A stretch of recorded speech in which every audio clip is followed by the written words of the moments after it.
এটা হচ্ছে পৃথিবীর সবথেকে ঠান্ডা রুম আর এটা হচ্ছে পৃথিবীর সবথেকে গরম রুম। আজকে আমরা দেখবো এই দুটো রুমের মধ্যে কে বেশি সময় সার্ভাইভ করতে পারে।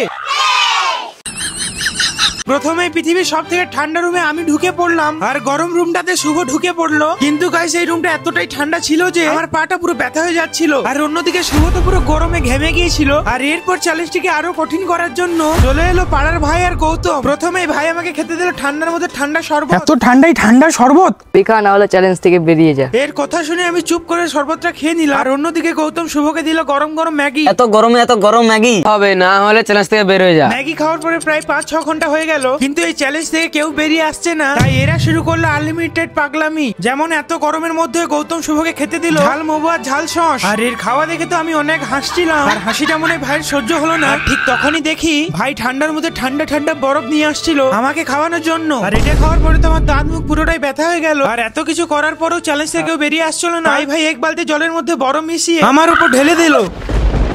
আর তারপরে গৌতম এক বালতি জলে গরম জল মিশিয়ে শুভর গায়ে ঢালতে যাচ্ছিল।